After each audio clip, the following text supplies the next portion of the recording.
Assalamualaikum warahmatullahi wabarakatuh. Kepada para pencinta sarang tawon TV dimanapun berada, insya Allah hari ini saya akan menjawab tentang alasan kenapa sholawat yang berbunyi Sallallahu ala Muhammad itu disebut dengan sholawat Jibril. Alasannya kenapa disebut sholawat Jibril, Sallallahu ala Muhammad, Sallallahu ala Muhammad, bahwasanya karena Allah Subhanahu wa taala ketika menciptakan Nabi Adam dan Siti Hawa, ketika Allah menciptakan Nabi Adam dan Siti Hawa ini, Allah tidak mengenankan atau tidak mengizinkan Nabi Adam alaihissalam ini untuk menemui Siti Hawa.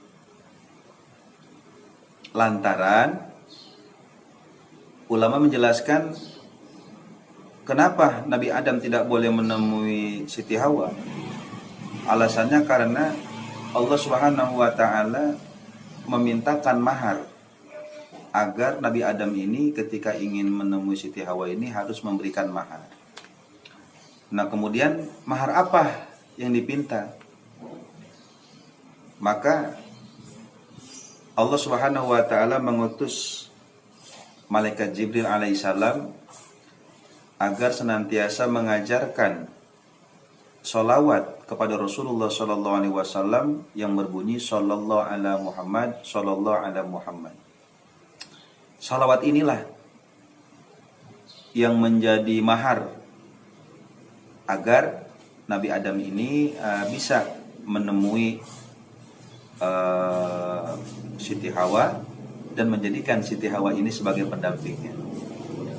Kemudian setelah diajarkan salawat ini oleh malaikat Jibril alaihissalam kepada Nabi Adam alaihissalam, kemudian Nabi Adam ini membacakan salawat tersebut kepada Siti Hawa.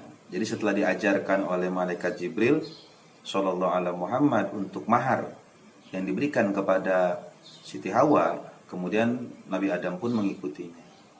Nah, kemudian salawat inilah dibacakan kepada Siti Hawa sebagai mahar, bahasanya pertemuan, dan juga menjadikan Siti Hawa ini sebagai pasangan. Nah, jadi itulah alasan kenapa disebut salawat Jibril, karena malaikat Jibril lah yang mengajarkan salawat tersebut kepada Nabi Adam. Makanya sebagian ulama mengatakan bahwa salawat ini adalah salawat Jibril. Ada juga yang mengatakan bahwa disebut salawat ini merupakan salawat qasar namanya. Kenapa disebut salawat qasar? Karena di antara salawat kepada Rasulullah Sallallahu Alaihi Wasallam, dari segitu dan sekian banyaknya jumlah salawat, ternyata salawat inilah yang terpendek, hanya Sallallahu ala Muhammad, Sallallahu ala Muhammad. Jadi sangat pendek. Nah, karena pendek inilah disebutnya dengan salawat qasar. Ada juga disebut yang mengatakan ini disebut salawat babur rahmah. Ada juga yang ulama mengatakan salawat ini disebut salawat babur rahmah. Kenapa disebut salawat babur rahmah? Karena ini merupakan salawat mengikat kasih sayang. Babur rahmah itu pintu rahmat, pintu kasih sayang. Jadi ketika mengikat rasa kasih sayang antara Nabi Adam dan Siti Hawa ini, karena dimaharkan oleh salawat ini Sallallahu ala Muhammad, maka ulama mengatakan sebagian bahwa ini merupakan salawat babur rahmah. Jadi banyak nama-namanya dari salawat ini. Ada yang nyebut salawat Jibril, ada yang nyebut salawat qasar, ada juga yang menyebut salawat babur rahmah.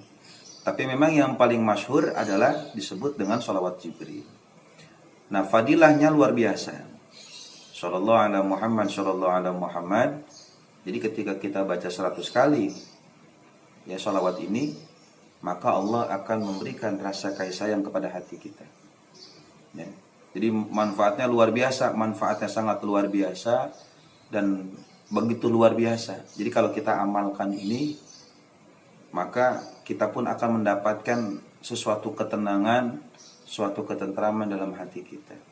Dan insya Allah orang-orang yang berada di sekeliling kita pun akan memberikan rasa sayangnya kepada kita. Jadi antara sesama umat, antara sesama manusia itu kita akan saling menyayangi. Rasa kebencian itu akan hilang kalau senantiasa kita selalu mendawamkan membaca sholawat sallallahu ala Muhammad sallallahu ala Muhammad, ya, yang lebih kenal kita dengan sholawat Jibril. Itulah ya yang bisa saya jelaskan. Semoga bermanfaat dan mudah-mudahan pengetahuan kita semakin bertambah dan terus kita bersalawat kepada Rasulullah SAW agar kehidupan kita senantiasa diberkahi oleh Allah Subhanahu wa taala. Amin amin ya rabbal alamin. Assalamualaikum warahmatullahi wabarakatuh.